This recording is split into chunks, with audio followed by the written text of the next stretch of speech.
Aiza. Buenas noches. El sector económico que nos correspondió es el del laboratorio clínico.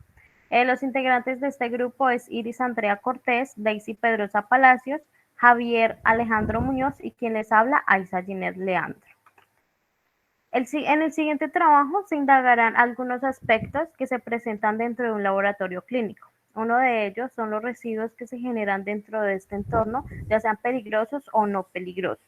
También se tocarán temas como las características que se deben tener en cuenta para el almacenamiento interno y por otro lado se estudiarán todos los residuos que se desechan de manera continua dentro del laboratorio para saber qué tratamiento, aprovechamiento o disposición final se le va a dar a cada uno de ellos y los procedimientos que se deben llevar a cabo dentro del mismo.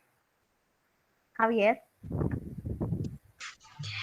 Bueno, en el laboratorio clínico encontramos que este se divide en 8 procedimientos.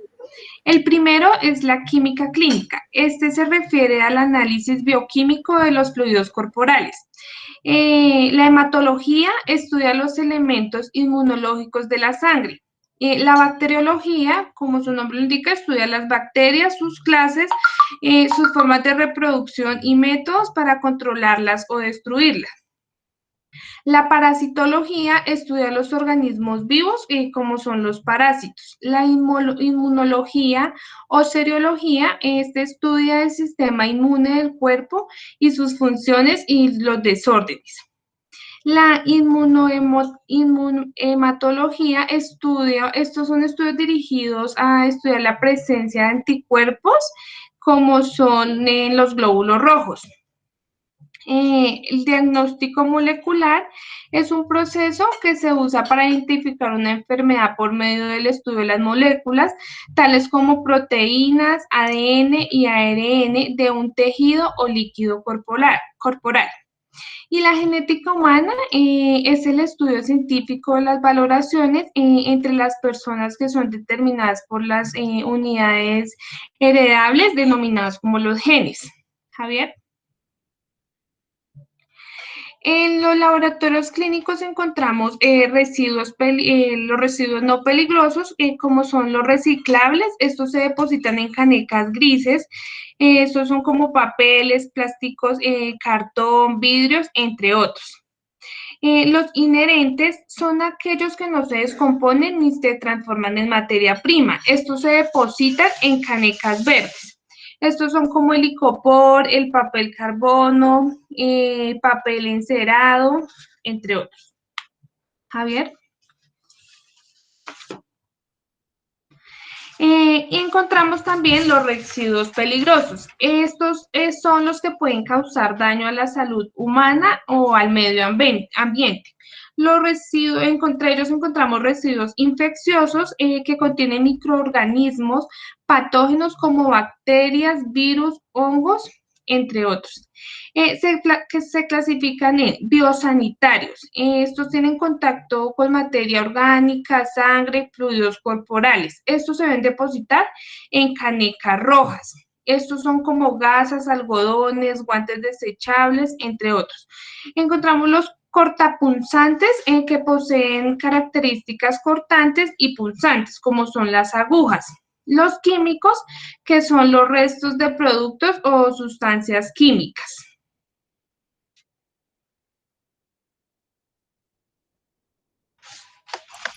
Bueno, muy buenas noches. Vamos a hablar al respecto sobre elementos y características que tenemos que tener al momento del almacenamiento de estos residuos. Hay que tener unas pautas muy importantes porque estos residuos son muy peligrosos. Entre ellos tenemos, por ejemplo, nunca vierta estos residuos de laboratorios en los desagües. Estos residuos son muy peligrosos y ni siquiera tenemos que enviarlos al desagüe en pequeñas cantidades. Hay que procurar segregar al máximo los residuos de cada línea de trabajo. ¿Con qué objeto? Para tratar de minimizar los residuos genéricos y las mezclas que se han realizado en dicho laboratorio. Hay que evitar incompatibilidades. Entre los residuos peligrosos hay grupos que aún perteneciendo a la misma familia o al mismo grupo son incompatibles. son incompatibles químicamente, por lo que no deben envasarse conjuntamente porque pueden tener alguna reacción. Si no contamos con la experiencia, debemos consultar a algún experto sobre cualquier duda que tengamos. Hay que informarnos sobre las características de todos esos residuos de laboratorio. Son las sustancias químicas que componen los residuos peligrosos producidos dentro de dicho laboratorio. Hay que identificar cuáles son estos residuos. Todos los envases deben tener una etiqueta donde se refleja todos los constituyentes que forman parte de dicho residuo. Hay que evitar los nombres genéricos al momento de ser almacenados o ambigüedades en los nombres. Hay que evitar también abreviaturas y identificarlos con el idioma al cual nosotros pertenecemos. En este caso es el castellano. Hay que utilizar siempre la versión más reciente de las etiquetas al momento de marcar los recipientes, ¿sí? Hay que evitar trasvasar los residuos peligrosos en un recipiente a otro. Si hacemos este proceso, vamos a aumentar el riesgo de que haya una posible contaminación, y si evitamos que trasvasar estos recipientes o el material de residuo dentro de los recipientes, vamos a evitar cualquier accidente. Hay que esterilizar. Hay muchos elementos de laboratorio que se necesita esterilizar antes de ser desechados, como por ejemplo hay muchas ampollas, hay muchas inyecciones y muchos medicamentos químicos que necesitan esterilizar antes de ser desechados. El almacenaje es muy importante. Los envases que contengan residuos peligrosos en lugares adecuados, hay que tenerlos debidamente identificados. Hay que tener debidamente señalizado la zona donde vamos a almacenarlo. Normalmente estos envases deben estar totalmente cerrados, que no estén deteriorados, que no estén manchados y que no presenten algún derrame o fugas cuando ya se estén almacenados estos materiales. Ahora, elementos, perdón,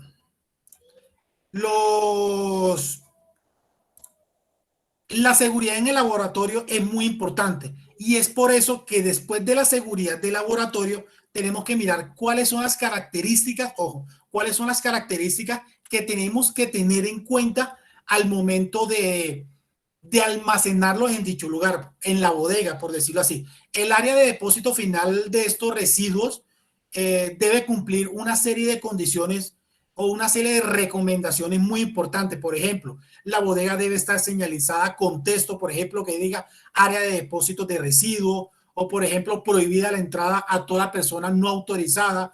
Esta señalización debe estar visible para que todas las personas que pasen por fuera de la bodega sepan cuál es la clase de material que se está almacenando. Debe tener una cubierta, un techo, no puede estar almacenado a la intemperie, porque esto hace, primero, que se dañe el respirar de las personas que viven alrededor, y obviamente no estamos contribuyendo con el medio ambiente. Debe estar este almacenamiento de estos residuos, debe de estar alejado de ventanas y rejillas para que la aspiración no tenga que ver nada con el sistema inmune de las personas.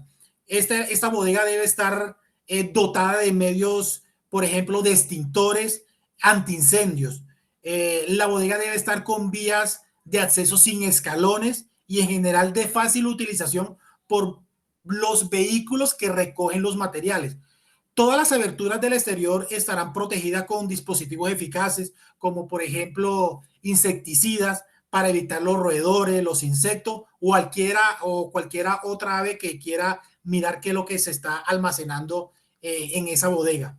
Y para terminar, el local destinado para el depósito final de estos residuos dispondrá de los equipos y productos adecuados para las labores de limpieza y desinfección. El área debe estar totalmente limpia, debe ser de fácil acceso para la limpieza, y debe estar única y exclusivamente para los almacenamientos de estos tóxicos. Daisy. Buenas noches. Elementos para tener en cuenta. Entonces, Los recipientes utilizados para la secreción de los residuos deben cumplir como mínimo las siguientes características y condiciones. Deben ser construidos en un material rígido, impermeable, livianos, que garanticen la estanqueidad, de fácil limpieza, desinfección y recipientes resistentes a la corrosión. Javier.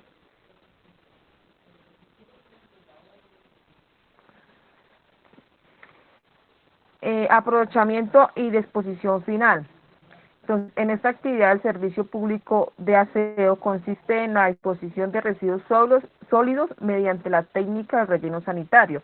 Entonces, ¿eso qué quiere decir? Que nosotros desde nuestra casa, desde nuestro hogar, cuando sacamos los residuos, debe estar bien almacenado para que así pase la recolección, los recoja y así enviados a la disposición final, que es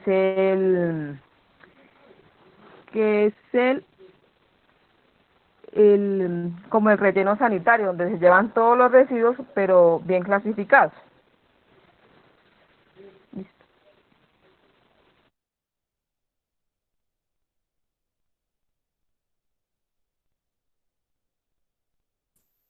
Ahí está el micrófono.